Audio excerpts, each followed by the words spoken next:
I was awakened the next morning by my little sister, who came in to shut off the alarm clock that was ringing next to my pillow. That sure was noisy, isn't it, Shammy? Shamisen was curled up into a ball at the foot of my bed. My sister picked the little fur ball up, then shoved him against my nose. Are you gonna have breakfast? Her tone-deaf singing voice penetrated my head way more sharply than the alarm. Yeah. My sister was moving Shamisen's paws around like he was a puppet. I brushed them aside and sat up, taking Shamisen out of my sister's arm and putting him on the floor. The cat sniffed in irritation, then climbed back into the bed. As I was getting dressed, my sister started pinching Shamisen's furry cheeks, then escalated to grabbing at his angrily twitching tail. Finally, he let out a "Nyah!" in protest and ran out of the room, my sister chasing closely behind him. I wish they wouldn't start fighting in my room first thing in the morning. Although they had gotten me out of bed, I had to admit. I was on my way to the bathroom when I encountered them again, my sister this time having draped Shamisen around the back of her neck. Kitty scarf! But I ignored them entirely. I glared at my tense face in the bathroom mirror as I brushed my teeth, wondering just what holiday it was today. Not that it mattered. I cursed the cold wind that whistled by outside and wondered when spring would finally get here. I wish I could keep being a freshman whose face nobody knew, without repeating a year, that is, but I was sick of the cold weather. Both treasure hunting and random city excursions would have been a lot more inviting in a warmer season, but it was February. Frickin' February. But no matter the month, once Haruhi said we were doing something, we were doing it, one way or the other. We were just lucky she hadn't wanted to salvage an ancient shipwreck at the bottom of the ocean. Have to stay positive. Once I finished eating breakfast, I put on a jacket, given that I'd be hiking soon, then headed out of the local train station on foot. I didn't bring my bike, since the only way to get to Tsudiya's mountain from the station was to take a bus. It would have been faster if we just met up at the mountain, and the only reason we were meeting up at the station was out of a sense of tradition that wasn't even worth mocking. I buried my face in my muffler. The north wind was so bad it felt like it had a bet with the sun it was determined not to lose. I wasn't walking particularly quickly, but this wasn't because I left myself plenty of time. No, rather it was no matter how punctual I was, I'd still be the last to arrive. This was another stupid tradition. There'd only been one other time when I've gotten to wait for somebody else. It was about 5 minutes to 9 when I arrived at the station, where I found all the familiar faces of the SOS Brigade already waiting. Haruhi wore an expression that looked like it had been handed down by Old Man Winter's grouchy boss. Why are you always the late one, huh? Everyone else was already waiting for me when I got here. Don't you feel bad making your brigade chief wait? Oh, Haruhi was definitely the one who made me feel bad. For one thing, the reason the other 3 members arrived before she did was to make her treat everybody, and the only reason she didn't have to was because of me. So I wish she'd feel a little bad for once, I told her. What are you talking about? You're the one who is late, said Haruhi, grinning. What's your problem? It seems like you're worried about something. Is something up? It wasn't just something. We finally get a holiday, but here we are in the freezing cold, looking for treasure we're never gonna find. So I was just lamenting my own misfortune, I said. Well, cheer up! Or did Shamisen's sickness come back? No, I said, tucking my chin down and looking sideways. It's just cold.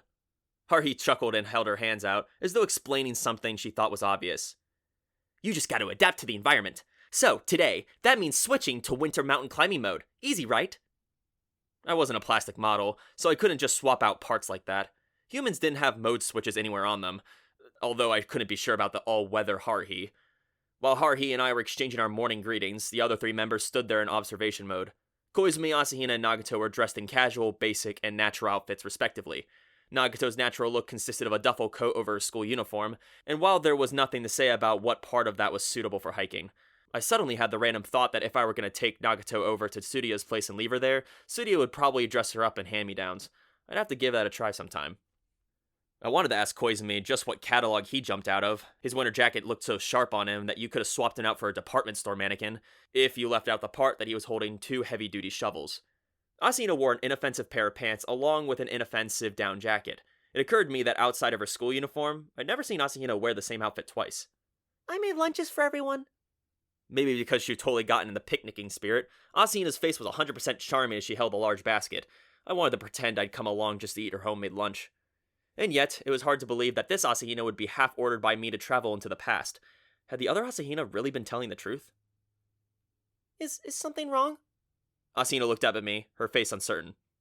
No, I answered casually. I was just thinking I'm looking forward to lunchtime. Don't get too excited about it, please. I really don't know if it'll be tasty or not. Her shyness was adorable, but my admiration was interrupted by the usual suspect. Lunches are well and good, said Haruhi, breaking into my field of vision. But don't forget today's objective. We're not here to play around. This is a treasure hunt. We're not taking a lunch break until we put in enough effort to deserve one. As Haruhi spoke, her smile was like the sun outshining the north wind or a child just about to go out and play. I wanted to tell her she needed to keep that smile on ready alert, but I stopped myself. When I thought about it, I realized I'd stopped myself because that was Haruhi's usual expression. I'd been deceived by the bad mood she'd been in since the beginning of February. As to why I felt deceived, I had no idea. For once, the brigade didn't proceed to make a trip to the cafe at my expense. The trip wasn't cancelled, though, just postponed. Haruhi informed me of this as she stood by the bus stop rotary in front of the train station, adding that the next brigade function, I'd be treating everybody no matter who was the last to arrive. Perhaps she was worried that if we didn't start looking for treasure immediately, someone would beat us to it. Whatever the reason, she wanted to get to that mountain as soon as possible. Holding the shovel I'd been handed, I boarded the mountain board bus, standing beside Koizumi, who held on to a hanging strap. The two of us definitely stood out, holding shovels like that, but it couldn't be helped. The single saving grace was the fact that there weren't many passengers bound for the mountains that day. We rattled around the bus for about half an hour. At our stop, Haruhi ordered us off the bus, and we found ourselves surrounded by nature that the busy train station seemed like a dream. It was hard to believe that we were still in the same city, but thanks to the many field trips I'd taken to this area in elementary and middle school, I was used to the scenery and wasn't actually all that surprised. If we headed north from here, we really would be climbing a mountain. Fortunately, Surya's family mountain was smaller than that, although it was still surprising that such a place was someone's private property. That explained why I never climbed this particular mountain, even during a field trip. Seems like it'll be easier to climb from this side, said Haruhi, map in hand as she led the way. I exhaled white vapor as I looked up at the peak of Mount Surya. Okay, I didn't know the real name, but let's just stick with Mount Surya. We were exactly the opposite of the face I climbed the day before yesterday with Asahina. As to which route was the back way, it seemed like my earlier path was the likely candidate for that. The way Haruhi was now following was a narrow path that zigzagged from the base of the mountain up to the summit. It would take for an easier hike, right? Kyon, this is no time to be staring up at the sky. Hurry up and walk! Haruhi's voice rang out, and I started to move my feet. Something had been nagging at me, but it now faded away. I know. I hefted the shovel and caught back up to the brigade. Aside from Haruhi, who was acting like a rabbit suddenly returning to the forest, there was Asahina, who seemed like just an elementary school student on a hiking field trip, Nagato, who was exactly the same as she always was, and Koizumi, wearing a vaguely chagrined smile. I had major doubts as to how many of these individuals were actually serious about finding treasure. I knew for a fact I wasn't serious, which explained my lack of energy. The fact that we dig and find nothing was already written from the personalized future schedule I'd gotten from Michiru Asahina. Under normal circumstances, since this was Haruhi we were talking about, there was every possibility we'd actually dig up treasure, but Asahina would never tell a stupid lie about the past, so it was certain that we weren't going to find the secret treasure of Surya's ancestor. Whatever is the matter? Koizumi walked alongside me, forcing a pleasant smile. You look as though you believe everything we're doing is a complete waste of time. I stayed silent. I had nothing to say to this guy. Koizumi looked like he believed exactly the same thing, like he knew this was his job whether we actually dug something up or not. He also seemed like he knew there was another Asahina in this time period, in which case I wanted him to come out and say it. Was he waiting for me to come and ask him for advice? If so, he was just going to have to keep waiting. Now that I had Surya for an accomplice, I didn't really need his help, and I didn't feel like giving him any information either. People won't move the way you want them to if you just wait around. If you're not straight with them, they'll just get sick of you. Whatever he thought of my lack of an answer, Koizumi hefted his shovel and looked ahead. He kept a smile, either out of tolerance or stoicism. Either way, he was the same old Koizumi. I found myself relieved for some reason, but in any case I had to focus on mountain climbing now. Haruhi pushed through a thicket and pointed to the summit. First, we'll head to the peak. If I'm gonna bury treasure, I dig at the easiest spot to find. Surya's ancestor was a human too, after all. He'd obviously bury it somewhere easy to spot. If you wanted it to be easy to spot, why bury the treasure at all? But Haruhi wanted to head to the top. That's why she was the SOS Brigade Chief. She was the master and commander of aliens, time travelers, and espers, and she wanted to go to the top. Asahina was bent over and panting as she climbed.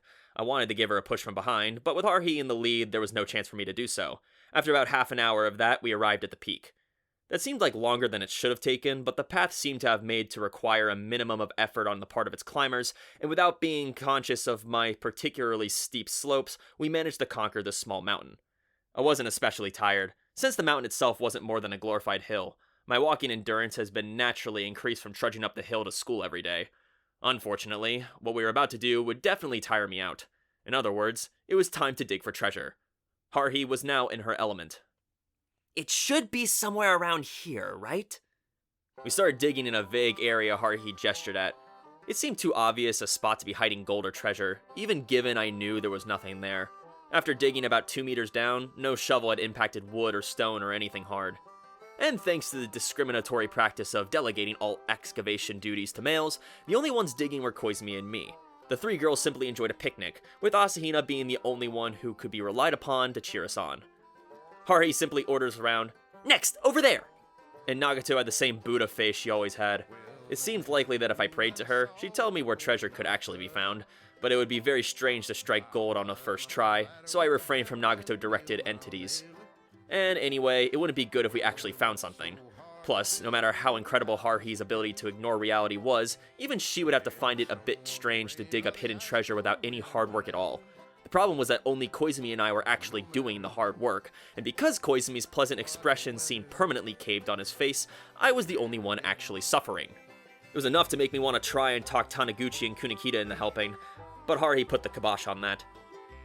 "Listen, we're looking for buried treasure. Everyone has to get a share. I'm a fair brigade chief, so I'm going to divide it up evenly.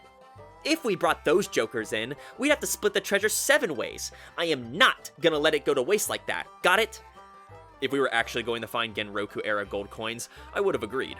But this map had come out of the depths of Tsurya's family storehouse. The Tsurya clan had thrived for hundreds of years, so it definitely weathered some tough times. If an ancestor had buried treasure here, wouldn't their descendants have dug it up and used it at some point? This so-called treasure map had to be the scribbling left behind by one of the clan's heads, or else a grand prank at the expense of his descendants. My guess is that if we dug up anything at all, it'd be a piece of paper containing only the words, "Thou hast lost." For some reason, I got the feeling that Tsurya's ancestor had a lot of free time on his hands. Tsurya herself said as much. That's why she'd been happy to give Haruhi the map. I bet Tsurya would have done the same thing herself, if she wasn't in the ancestor's position, cackling all the while she imagined people in the future going all this trouble because of her joke. She was definitely the type to get people all excited at first, then laugh at how exhausted they were. I wanted to warn them off, but I managed to restrain my own desire, instead silently plunging my shovel into the earth. Our mountain wasn't a large one, so there wasn't much space at the peak. As we kept digging, the area became full of holes. Koizumi and I labored mightily at Haruhi's urging, and unlike Koizumi, who was happy to play at being a mole man, I began to feel more and more oppressed. It was dangerous to just leave the holes we dug, so we had the doubly pointless work of shoveling the dug up earth back into the holes. I started to feel as I had been thrown into some kind of inhuman labor camp. "Stop complaining and focus on the treasure." Haruhi sat cross-legged on a roller-out mat, giving directions with a triumphant smile, like some grand general addressing her army.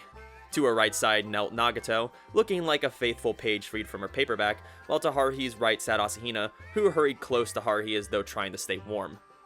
"Kyon, you're working up enough of a sweat that you might think it's warm, but you can see it's pretty cold up here. If you don't hurry up and find something, we're gonna freeze. Are you sure you're digging right?" I was just digging where she told me to. If she wanted to move around, she could do some digging of her own, I told her. Her arms around Haruhi, Asahina spoke in a tremulous voice. Should I help?" "No, don't bother," interrupted Haruhi before I could reply. "This is for Kyon's sake, too. It's good practice for construction work. If he doesn't get experience now, he's gonna have a hard time later." I wasn't exactly grateful to receive career counseling from someone my own age, I said. "The day's gonna come when you'll be glad you did this. That's how the world works. People should do everything they can." "You do it then." "Hey, Haruhi," wiping sweat off my forehead. "We're not gonna find anything just digging random holes. I assume you're not planning to try to level the entire mountain. For one thing, we're not even sure if the treasure exists." "Yeah, and how do you know it doesn't? We might have just not found it yet." "Yeah, we haven't found it yet because it's not here. Let's first prove it exists, then start digging." Haruhi pursed her lips, though her eyes were smiling. "This is that proof." In her hand, she held Tsurya's ancestral treasure map. "It says it's buried treasure somewhere on this mountain, so it's gotta be here. I trust Tsurya's ancestor that much. It's got to be here." Haruhi's face brimmed with eccentric confidence as she explained her strange reasoning. Her certainty made it sound like she'd seen the spot old Fuseimon Tsurya had buried the treasure. "But you got a point," she said, putting a finger to her chin. "It was hasty to assume it was buried at the peak. It would have been a pain to climb all the way to the top, so maybe it's on a lower spot. Yeah, I definitely want this buried at somewhere more interesting spot than this." Haruhi extracted herself from Asahina's arms and stood, putting her shoes back on. We need to look for a likelier spot. Until then, Kyon, dig over there. Upon issuing my new orders, Haruhi headed off into the brush, making a rustling sound as she proceeded in a roughly the opposite direction from which we climbed. Silently, I watched her go, assuming my sense of direction wasn't mistaken. If she kept going, she'd come across the flat spot halfway down the mountainside, where she'd find the gorge-shaped stone, a marker that practically shouted, "Dig here!" It was all well and good to do as I was told and dig, but eventually I got sick of it and tossed the shovel aside, leaving Koizumi to fill the hole back up as I sat down on the mat. "Here," said Asahina, offering me a paper cup of hot tea. It was the most nutritious thing I could imagine. It was sweet, a sweetness that suited Asahina herself perfectly. Asahina held the silver thermos carefully and smiled as she watched me tentatively sip at the brown liquid. "It's lovely weather today, isn't it? And such a nice view." Her eyes looked far off into the distance, to the south, where the world would spread out before us. Our far-off city was hazy in the distance, and beyond that was the sea. The mountain wind whistled fiercely, and Asahina shivered. "It would have been nicer to come in the springtime. February's so cold," she said in a lonely voice, even though she kept her soft smile, looking down on the dreary view. "This would have been a nicer place if the flowers were blooming." "We'll come then," I told her. "To see the blossoms. Give it a couple more months, and this cold air mass will have warmed right up." "Oh, that would be lovely! Blossom watching! I'd love to try that." Asahina held her knees. "That would be in April. I'll be a senior by then." That was true. In all likelihood, I'd be a junior, and Asahina would be a senior if she advanced. She wasn't going to repeat a year, right? I asked her. "No, I'll be fine," she said with a sigh. "But sometimes I think it would be nice to just do my junior year over, because then I'd be in the same year as Kyon and everybody else. Right now I'm the only one who's ahead, and I don't feel like an upperclassman at all." She had absolutely no reason to worry about that. It had been Haruhi who said we needed a baby-faced, petite, sexy mascot and forced her into the club, and Haruhi who broke no complaint on that matter. If she wanted Asahina to be in the same year, she would have totally ignored any protest from Asahina and forced her to repeat a year or fail class or something. For my part, I told her, I was satisfied if she just kept being the SOS Brigade's maid. Asahina giggled. "Thank you." Possibly taking notice of Nagato's reading nearby, she lowered her voice. "I hope I can be a little bit more worthwhile this year." Just as I was experiencing a spastic desire to run my mouth about the other Asahina, the sound of the rustling underbrush announced Haruhi's return. "What? You're taking a break already?" I didn't want to hear any complaints, I said. I already been working for nearly 2 hours. "Fine. I'm getting pretty hungry myself." Haruhi seemed happy about something as she trotted over. "Come on, Mikuru, let's have lunch." Okay." The sight of Asahina opening the picnic basket was fine once indeed. The handmade sandwiches, rice balls, and side dishes she took out were the real treasure, as far as I was concerned. It wasn't an overstatement to say this was the reason I'd come along. Nagato silently closed the book she was reading and looked intently at Asahina's handiwork. Koizumi stuck the shovel into the soft earth of the hole he just filled and walked over. "That looks truly delicious," he said by way of his initial impression. "Of course it looks delicious. You've been exercising." Haruhi butted in, filling her own paper cup with a thermos, then raising the cup into the air. "Well then, here's to our hopes of successful treasure hunting." Now our trip seemed like a real picnic, if you ignored Koizumi and I's dirty clothes, that was. I looked sideways as I stuffed my face with a seaweed rice ball. From what I could tell, Haruhi was enjoying her lunch with such gusto that it seemed like she'd forgotten all about the treasure hunt. I would have expected her to have gotten frustrated with Koizumi and my failures to dig up anything interesting, grabbed a shovel and started digging around herself, but she had been strangely happy all day, almost as if going on a hike and eating under the blue sky had been her goal all along. Haruhi's actions lately had just been as incomprehensible as Asahina the Elder's future transmissions. She'd gone suddenly melancholy, then decided it was time for a bean tossing, then when I thought she'd calmed down again, here we are on a treasure hunt. It was fine though, compared to being sucked into some stupid dimension filled with celestials, or having cherry blossoms bloom in autumn. It was like the difference between taking a trip to the moon or the Andromeda Nebula. Give me the moon any day of the week. One was the heavenly body on which humans had actually walked, and the other was an undiscovered frontier you'd have to use the galactic railroad to get to. There was a huge difference. Of course, I'd already been experiencing both closed space and unidentified falling blossoms. Enjoying lunch in the mountains with all 5 of us was actually kinda nice. Nagato wasn't hesitating to dig right in, I noticed with relief, and she seemed very much herself. Haruhi seemed brimming with energy, and Koizumi was the usual Koizumi. Asahina was fine too, although when it came to her, I knew there was another version holed up in Surya's place, which made it hard for me to feel really at ease. "Hey Kyon, if we do find treasure, what do you think you're gonna do with your share?" asked Haruhi, her mouth full of cutlet sandwich. I had fantasies like that all the time, so it was an easy question to answer. I'm gonna cash it in and buy a new game system with all the games I wanted to play, then go to the used bookstore and buy back all the manga my mom made me sell off, then save the rest. You make it sound like it's your allowance. You gotta dream bigger than that. Haruhi gulped down the sandwich in a flash and regarded me with a pitying smile. Well, what would she do? I demanded. I don't really care about the money, so even if we find the kind of treasure we'd be able to sell off, I don't think I'd do it. I mean, we went through all that trouble to get it, right? I'd lock it up for a while, then bury it again somewhere. Don't you think leaving a treasure map for your own descendants would be worth more than just plain old money? Sure, a childish treasure hunt was fun and all, but I wasn't so overflowing with allowance I'd use it that way. If we found something useful, I'd happily keep it for myself. But if I didn't need it, I'd rather just throw it away than take the trouble to bury it, I said. You're no fun, said Haruhi, her lips pursed in exasperation. But then she smiled. I guess if you're just gonna blow it on pointless stuff like that, I hope you can find something you can't exchange for money. Right, Mikuru? Huh? Interrupted mid-bite, Asahina looked back and forth hesitantly as she simultaneously tried to set down her half-eaten lunch and cover her chewing mouth politely with her hand. Yes, I guess, wait, I mean, maybe that would make everyone happier, or... She trailed off as her eyes met Haruhi and mine in turn. She waved her hands frantically. I mean, I just hope we find some treasure, I mean. Oh, we'll find some treasure. I know these things. Haruhi made her usual baseless assertions as she stuffed her face with a sandwich.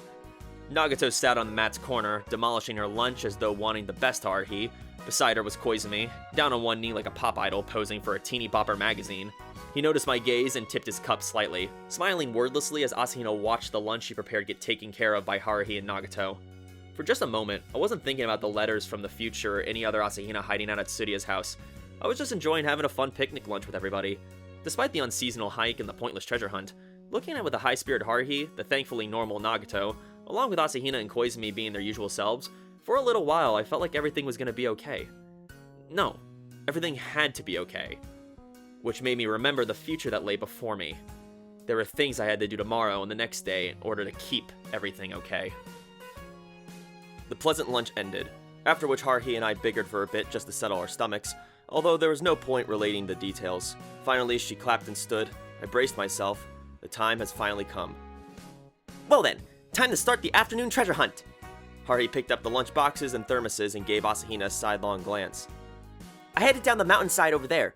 There are so many trees on this mountain that there aren't many places to dig, which means the treasure must be buried somewhere without trees. You can't dig holes on top of trees after all.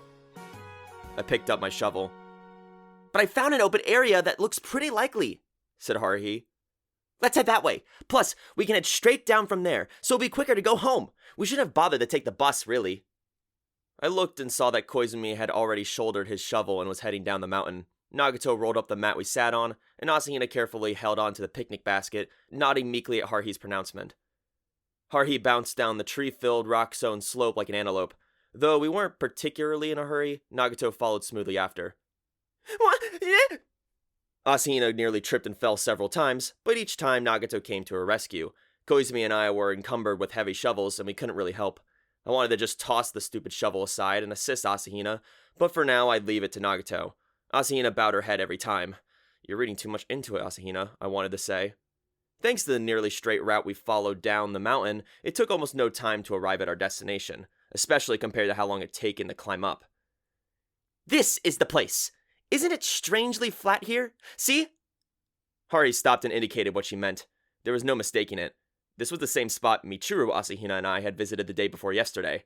This was the place. It was surrounded by tall trees, which kept it gloomy even in midday, and the memory of the crescent-shaped clearing and the fallen leaves that littered the ground was all too familiar to me. The gourd-shaped rock stood there. It wasn't quite as white as it had been before, but that was because of the rain. Having been coated in moisture, it was uniformly faded. The water had also washed off some of the dirt that had clung to it, so if you didn't look too closely, the difference between the two sides wasn't apparent. Yet when Haruhi strolled up to the rock, a chill ran through me. She was too damn perceptive, and I hoped she didn't sense anything amiss. Just then, she put her foot on the rock and casually kicked it over, paying it no further mind. She sat down upon it.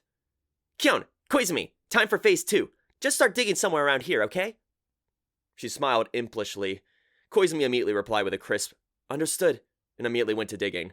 But I had something else I was worried about. The spot where the rock had originally been. Michiru, Asahina, and I had disguised it a bit, but close inspection would reveal that it had been disturbed. But when I looked, Nagato had unrolled the mat on that very spot. I caught a quick glimpse of her expressionless eyes behind her hair. She didn't give me anything that seemed like a signal for a sign. I watched her silently on the mat and opened her book, Buddha-like. The corner-loving alien left a large space open on the mat, so Asahina hesitantly sat down as well. The two very different but nonetheless beautiful goddesses sitting in a pair that made for quite a spectacle. Whoever sat between them would seem like a significant person indeed. Hey Kyon, stop spacing out! Go help Koizumi! That significant person yelled like a construction foreman, making sure no one was slacking off. Pretty sure she did enjoy bossing people around. If some boss somewhere had Haruhi for their subordinate, they'd probably stop coming to work because of the stress. I picked up my shovel, reflecting on the fact that I'd never have that problem, and hurried over to Koizumi's side, where he had already started digging into the wet earth. Let's just skip to the results. As expected, no matter how much we dug, we found not so much as a single fragment of pottery, to say nothing of treasure. That was exactly what Michiru Asahina had said would happen, so I wasn't a bit surprised. My shoulders slacked in a complicated feeling of relief, since I'd been constantly worried that by some mistake we would turn something up. That was all fine, but hadn't it just been a little bit too easy, I wondered.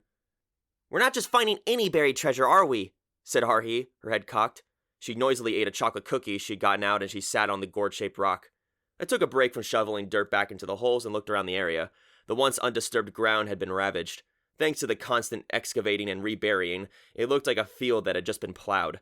It really would have been better just to leave nature alone, said Haruhi with uncharacteristic perspective. I don't really see anywhere else to dig, so we'll wrap things up right here. She then finished by pointing right at her feet, directly in front of the gourd rock on which she sat. Koizumi and I dug as ordered. It was another hole that revealed nothing. Then we shoveled the soil back into the hole. All we'd done was make the hard earth a nicer place for earthworms to live.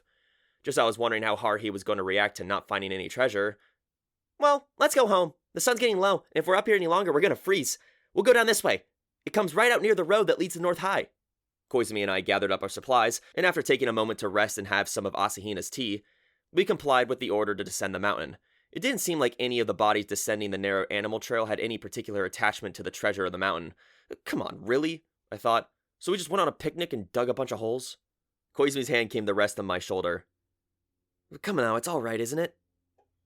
I didn't want him to lecture me. He reminded me of the way my mom was when I got angry, I said. I apologize. However, I'm quite tired myself, but I do think it would be best to leave the area promptly, before Haruhi spies another spot to excavate. I agreed with him on that. Asahina and Nagato, who was carrying only the rolled-up mat, were both preparing to leave. I'd just been trying to figure out what was the point of everything I'd just done, I told Koizumi. The point? Koizumi behind me as I started walking, and I heard a smile creep into his voice. Why not simply accept that Suzumiya is a capacious girl? Isn't that always so? Haruhi strode ahead, her attachment to the idea of treasure totally gone. Behind her walked Asahina, Nagato, and a bit farther, Koizumi and me. There, in the middle of the animal trail, Koizumi lowered his voice and continued. However, it does seem a bit strange that there really was no treasure. That was the kind of thing he'd say. For some reason, I felt the same way. You can be sure of this. If Suzumiya truly believed that something was there, it would not matter whether Surya's long-dead ancestor Fusayimon actually buried something. We would have found something. Suzumiya has that kind of power. Apparently so, if the stuff he said was true. Nevertheless, we were unable to find anything. This is rather mysterious. Do you know why? Because Haruhi herself hadn't really believed it, I guessed. A worthless treasure map like that? It had to be a prank from an old man, I said. Koizumi nodded quietly. I see you understand the way of it. Suzumiya did not truly want to find Genroku-era treasure. That's the only possibility. We can conclude that all she wanted was to go on a picnic. She could have just said so, instead of going all the trouble of this treasure hunting nonsense. Even I would have been on board for a picnic. Who can fathom a maiden's heart? She's been stable ever since winter vacation. Too stable. Most likely she grew bored. Well, that just made his job easier then. It wasn't like the paycheck from his part-time job got lower when those blue giants appeared. No, wait. I raised my hand and searched for the words. You said Haruhi's mental state has been stable? Ever since the beginning of February? Yes. There have been subtle fluctuations, but nothing tending to the negative. If anything, her mood's been elevated. So what had been the vaguely depressed aura I felt from Haruhi all this time been? My imagination? I asked. Is that what you felt? Koizumi asked with mild surprise. She seemed like her usual self to me. Wasn't he supposed to be the expert on Haruhi's psychology? How come he hadn't picked up on something I'd noticed? Was he planning on quitting the amateur analyst racket? I asked. That would be nice, he said, his usual smile returning as he regarded me. If you're truly better at interpreting Suzumiya's mind than I am, I'll gladly hand over my role, including fighting the Celestials in closed space. You haven't visited that world in a while, after all. Fuck that. I had no desire to go back. All things considered, I prefer to here, I said. That's a shame. That said, I haven't been in a while myself. It must be frustrating to be an Esper and never get to use her powers. Why not put together a closed-space tour package? I bet all kind of weirdos would love to see the place, I said. I'll take that under advisement, although it'll take a significant amount of courage to deliver such a proposal to my superiors. As Koizumi and I played verbal catch, we came to the same field-dividing footpath I visited the day before yesterday. Having descended ahead of us, Haruhi, along with Nagato and Asahina, were waiting there. The three of them standing there in the golden light of sunset beside a fallow rice field. If an impressionist painter had seen them, he probably would have started the painting right away. But before I could take the time to appreciate the view, there's no need to head all the way back to the train station. We'll just dismiss right here. Haruhi collected my shovel and smiled, satisfied. That was fun. It's good to get out in nature sometimes. We didn't find any treasure, but there's no reason to become depressed. I'm sure we'll find it eventually, and the time will come when we're glad we got this experience. We'll have to tell Surya too. Maybe next time we'll find a Munarachi-era camp. I didn't care what era the treasure was from. I was finished with maps. You can tell that to Surya. And whatever happened, she wouldn't give Haruhi anything else. But as I watched Haruhi's form recede along the road, bouncing merrily, 2 shovels in hand, I didn't say the nasty things I was thinking. I didn't know whether or not strange silence in the classroom had been my imagination or not, but in my case, I was glad she was happy. When she got weirdly quiet like that, it made me nervous that her internal power gauge was building up to an explosion. Huh? Was I just monologuing to myself? Once we emerged into the road that led to North High, we walked as a group for a little while. Eventually, we got to the usual spot where we parted ways, whereupon Haruhi turned around, as though having suddenly remembered something. Oh, that's right! We're gonna meet up at this station tomorrow too. Same time as today, got it? If I said I couldn't, would she reschedule? I asked. Haruhi looked at me with a grin. What was up with that grin? We're gonna search the city for mysterious phenomena. We haven't done that in a while after all, said Haruhi, not answering my question at all. She looked at everybody as though checking them out. You guys got that? And don't be late. Tardiness. She drew a deep breath of cold air, then finished her statement the same way she always did. Equals punishment. The first things I did upon returning to my room were turning on the heater and getting out my cell phone. By this time, it had become part of my normal routine to call, where else, the Surya house. By now, I was well used to the voice of the polite female servant who answered, as well as the smooth transfer to Asahina. By this point, I'd called Surya more often than I ever called Koizumi. It's me. Hello, it's me, Michiru. Mikuru. Is Surya at the house? No, she seems to be out today. She said her family was attending a memorial service. I got the feeling it was best not to pry into too much about what the hell that meant. Asahina, we went and did it. You mean the treasure hunt? We didn't find anything, though. I could hear Asahina let out a little sigh slip past her lips. Thank goodness it turned out the way I remember. If it had been different, I don't know what I would have done. The phone still pressed to my ear. I furrowed my brow. Is there any way that possibly could have happened? Isn't the past always the same no matter where you go? Yeah, that's true, but, I could practically see Asahina holding the receiver as she wavered. It's extremely rare, but sometimes things change. I don't really understand it myself, but... I remembered something as I listened to the hesitant voice. The double loop Koizumi explained, when I told him about the December 18th date I visited so many times. When I thought about it, I was the same, insofar as even now I didn't know from when to when the period of fixed events extended. When Nagato had changed the entire year, how did she manage that? According to Koizumi's theory, there were 2 Decembers the 18th. It was too much trouble to have multiple timelines, so this timeline, the one we corrected, was the right one. I was pretty sure. So what had been that other thing then? Last month, I'd saved a little boy from being killed in a traffic accident. The little glasses-wearing guy living longer must have been a fixed, required event. But what about the car? What if someone had been trying to run that boy down in an effort to manually interfere?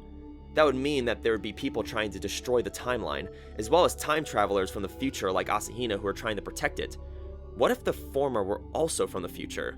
Who could oppose them? Only fellow time travelers. I was starting to see what Asahina the Elder was up to, and what she was trying to get me to do. I'm sorry, Kyon, said Asahina, dejected. I'm restricted from telling you the things I want to tell you, and I just don't know anything useful. Kyon, I could tell she was about to cry. Anyway, about tomorrow, I said frantically.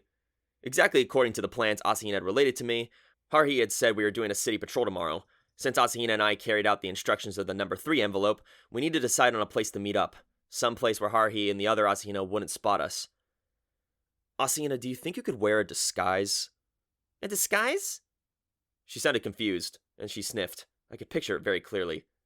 Like sunglasses. No, I guess that'd be weird. It wouldn't be strange to wear a flu mask this time of year, though, right? Could you do that? Oh, sure. I'll ask Surya for one. So about the time. About when did we finish up tomorrow? Asahina took only a moment to remember. It was 5 o'clock. We met up at 3, and we all went to the cafe. I took the number 3 envelope out of my desk and opened the contents. The place indicated was about a 10-minute walk from the train station where the brigade would meet up. Even if it took 15 minutes, that was still only a half-hour round trip. It would be best to have Asahina lay low at Surya's place in the morning, then rendezvous with her a little while after the city patrol started.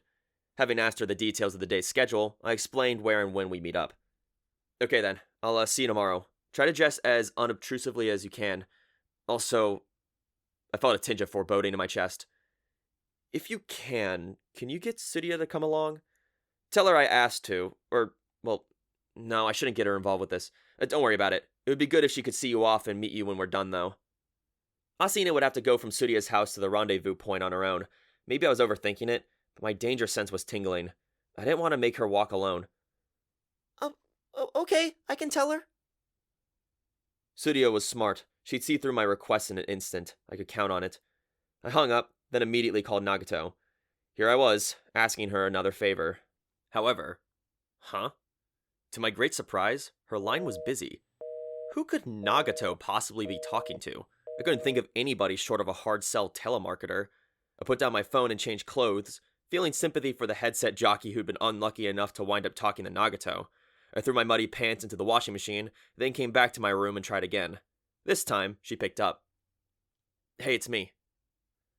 Nagato's familiar silence. I got a favor to ask you. It's about tomorrow. You know how we always split up the patrols by drawing straws? Tomorrow and the day after, I want you to rig 'em. I see, answered the cool, clear, high voice. Yeah, tomorrow's afternoon patrol, and the next day morning one, both of those times. I need to be paired up with you. Can you do it? There was a slightly long-seeming silence, then. I see.